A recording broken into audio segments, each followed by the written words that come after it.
Assalamualaikum warahmatullahi wabarakatuh.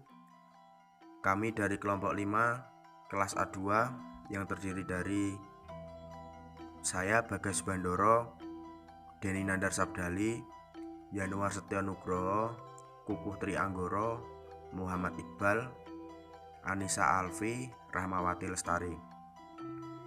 Di sini kami akan mempresentasikan hasil dari simulasi penelitian kami, yaitu pengaruh harga, kelengkapan produk, pelayanan, dan potongan harga terhadap keputusan pembelian konsumen di Superindo. Tentunya penelitian kami menggunakan data kuesioner yang kami bagikan kepada masyarakat atau yang sering berkunjung di Superindo. Penelitian kami terdiri dari 4 variabel X atau variabel independen yang terdiri dari harga, kelengkapan produk, pelayanan, potongan harga. Kemudian untuk variabel Y-nya sendiri atau dependen, kita memiliki satu variabel yaitu keputusan pembelian konsumen di Superindo. Nah, ini adalah contoh-contoh hipotensi yang kami buat untuk diisi oleh responden. Contohnya seperti ini. Ada variabel harga X1 dan ada variabel kelengkapan produk X2, lalu variabel pelayanan X3 dan seterusnya. Selanjutnya X4 atau variabel potongan harga. Di sini soalnya saya memilih membeli di Superindo karena sering mengadakan potongan harga. Lah itu di copy dan dimasukkan itu untuk selanjutnya. Nah, di sini untuk soal-soal X4 itu ada potongan harga yang ditawarkan di Superindo bervariasi. Harga diskon yang ditawarkan di Superindo tetap berkualitas. Terus, tahap selanjutnya yaitu variabel keputusan pembeli atau variabel Y. Di sini soalnya saya membeli di Superindo karena apa yang saya butuhkan tersedia. Selanjutnya saya memutuskan untuk membeli di Superindo berdasarkan informasi orang lain. Terus saya merasa puas setelah melakukan pembelian di Superindo. Di sini ada, saya tidak pernah kecewa setelah melakukan pembelian di Superindo karena kualitasnya bagus. Dan selanjutnya saya akan melakukan pembelian ulang di Superindo. Kurang lebih seperti itu untuk soalnya. Selanjutnya kita masuk ke jawaban. Di sini dari 57 responden kita memakai 30 sampel data untuk diolah datanya nantinya.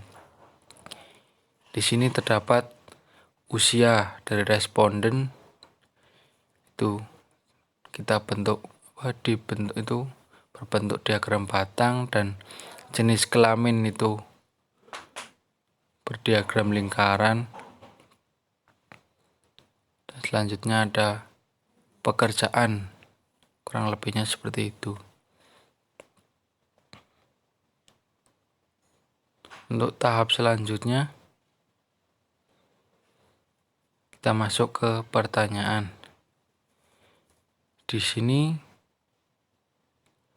usia responden itu cukup ya bervariasi karena kita ambil sampelnya itu dari orang yang sering berpergian ke Superindo. Nah, di sini dari hasil jawaban responden ini selanjutnya akan dimasukkan ke Excel yang nantinya akan diolah lagi. Nah, untuk nilai kita memberi nilai paling banyak itu 5. Untuk SS atau sangat setuju kita beri poin 5. S itu setuju kita beri poin 4. N netral itu kita beri poin 3, TS atau tidak setuju kita beri poin 2, dan STS sangat tidak setuju kita beri poin 1. Dan selanjutnya akan masuk ke tahap berikutnya. Oke, di sini saya akan menguji validitas. Nah, dari yang sebelumnya itu kan data responden yang telah mengisi form tadi itu dimasukkan di Excel, lalu dipindah ke SPSS dan dimasukkan ke variabel. Terus variabel view tadi ini name-nya ini kita masukkan sesuai isi form kita tadi. Misal X1 ini kan ada 3 pertanyaan, terus X2 tadi ada 3 pertanyaan dan seterusnya. Nah, setelah itu yang dari Excel itu nanti kita copy di yang data view ini. Nah, untuk cara uji validitasnya ini kita analyze, korelate, terus bivariate. Nah, langsung klik. Nah, untuk enaknya itu uji validitas ini per variabel. Nah, ini kan ini variabel 1, langsung kita saja. Oke. Nah, untuk hasilnya ini signifikan. Kenapa bisa signifikan? Karena nilai signifikannya itu kurang dari 0,5 atau sama dengan 0,5. Nah, ini untuk variabel yang X1. Nah, untuk yang X2 ini caranya juga sama. Hasilnya ini X2. Terus yang X3 ini tadi di formnya ada 4 pertanyaan. Hasilnya juga signifikan. Untuk yang E4 ini juga signifikan. Nah, yang variabel dependent ini juga signifikan. Nah, mungkin untuk uji validitas begitu saja. Yang selanjutnya ada uji reliabilitas, akan dijelaskan oleh teman saya.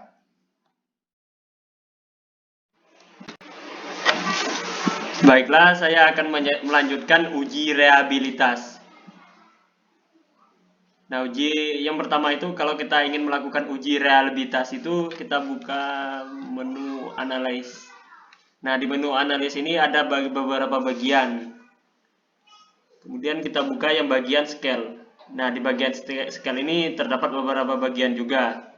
Kita pilih yang reliability analysis. Kemudian semua data ini kan tadi saya sudah pindahi. Sebelumnya kan datanya itu berada di sebelah kiri. Nah, data yang variabel yang dari sebelah kiri ini untuk mengujinya kita pindah ke sebelah kanan. Semua variabel ini kita pindah ke sebelah kanan. Nah, ketika sudah pindah ke sebelah kanan ini, variabel-variabel tersebut, jangan lupa modelnya ini kita ganti dengan model alpha di sini. Kebetulan saya udah ganti ke model alpha, dan di menu statistiknya ini kita pilih yang item descriptive for-nya itu scale if item delete, dan di bagian ANOVA table-nya kita pilih none, seperti itu. Kemudian kita pilih continue atau lanjutkan, kemudian klik OK. Nah, dari total 30 responden, nah untuk yang Cronfeld alpha-nya itu kan data keseluruhan ini berarti 0,955. Maka dalam uji reliabilitas tersebut data ini bisa digunakan, variabel ini bisa digunakan. Karena kenapa bisa digunakan itu? Karena lebih dari 0,60. Seperti itu. Kemudian akan dilanjutkan oleh uji data lainnya yang dilakukan oleh teman saya.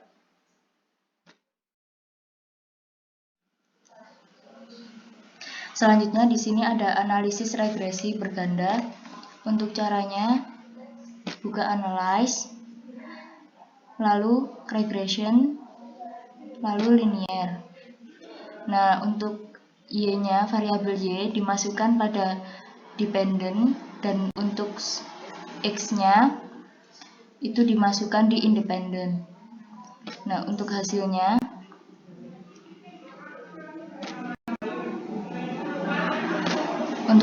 seperti ini.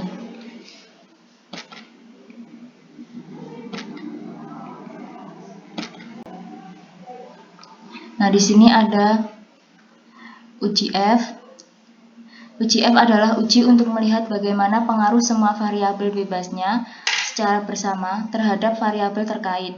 Apabila variabel kurang dari 0,5 atau sama dengan 0,5 adalah signifikan.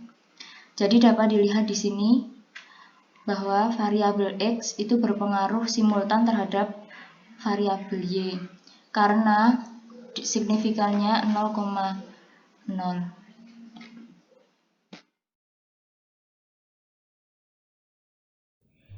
Di sini saya akan menjelaskan mengenai uji T. Uji T sendiri terdapat dasar pengambilan keputusan dalam uji T.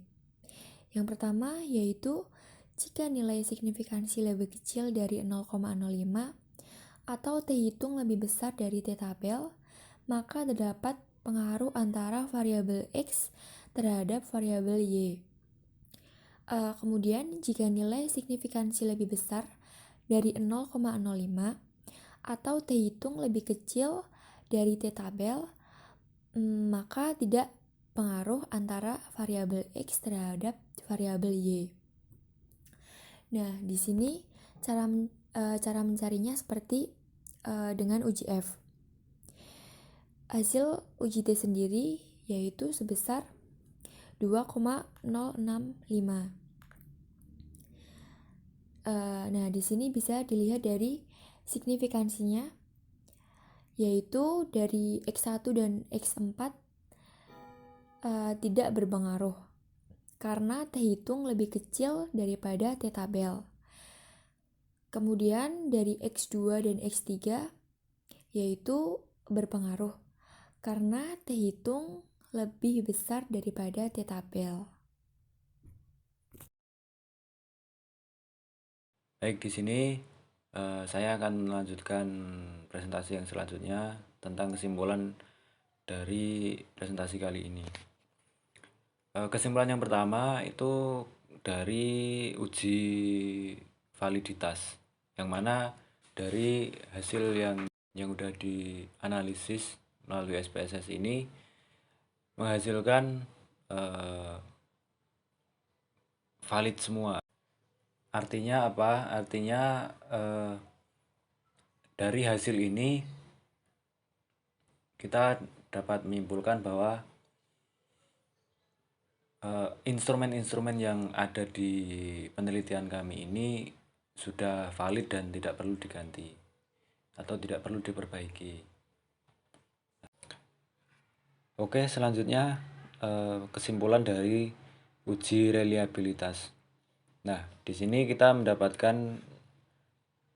nilai Cron B alfanya sebesar 0,956, artinya reliable karena lebih dari 0,6. Artinya kesimpulannya bahwa kuesioner kami ini itu sudah berorientasi pada derajat stabilitas, konsisten, dan daya prediksi dan juga akurasinya ini sudah bagus. Ya, kita bisa mengartikan juga bahwa artinya kuesioner yang kami bikin ini insya Allah sudah baik dan juga bebas dari error, sehingga memberikan jaminan bahwa data hasil pengukuran dari data ini itu konsisten meskipun dalam waktu yang berbeda. Nah, kesimpulan selanjutnya itu kesimpulan uji regresi linier. Ya, untuk yang pertama ini uji T ya. Ini untuk uji T kami ingin mendapatkan hasil seperti ini. Ada beberapa yang tidak signifikan, yaitu X1 dan X4, karena kurang dari, kalau dilihat dari T hitung itu kurang dari T tabel, yaitu kurang dari 2,045 yang X1 dan X4. Nah, kalau dari signifikannya itu lebih dari 0,05 gitu ya kawan-kawan. Berarti artinya apa? Berarti untuk yang X1 ini kesimpulannya secara individual, secara individu X1 ini berpengaruh positif tapi tidak signifikan. Nah, sedangkan untuk X4-nya ini berpengaruh negatif dan juga tetapi juga tidak signifikan. Tetapi untuk X2 dan X3 ini berpengaruh positif dan juga signifikan.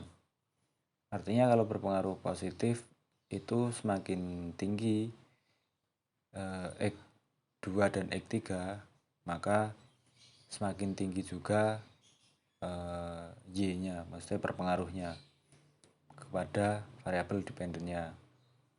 Nah, tetapi kalau semisal yang X4 ini kan negatif, artinya semakin tinggi semakin tinggi X4-nya, berarti untuk variabel ke variabel dependen itu nanti akan semakin rendah gitu.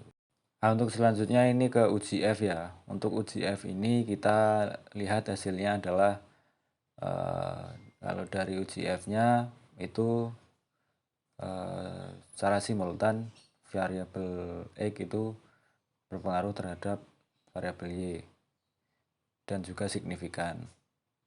Karena kalau dilihat dari signifikan itu kurang dari 0,05, dan juga kalau dari uji F hitungnya itu lebih besar dari F tabelnya. Ya, kita fokus ke model summary-nya ya teman-teman. Yang di R square, nah ini kan kita mendapatkan nilai sebesar 0,81. Artinya itu kalau dipersenkan kurang lebih 81%. Nah, nilai itu apa sebenarnya? Itu adalah menunjukkan bahwa besarnya variasi keputusan pembelian konsumen di Superindo yang dijelaskan oleh harga, kelengkapan produk, pelayanan, dan pemotongan harga itu sebesar 81%. Nah, sedangkan sisanya atau sekitar 19%-nya itu dipengaruhi oleh faktor lain. Seperti itu ya. Terima kasih, mungkin kesimpulan dari saya seperti itu. Kurang lebihnya kami minta maaf dan terima kasih atas perhatiannya. Assalamualaikum warahmatullahi wabarakatuh.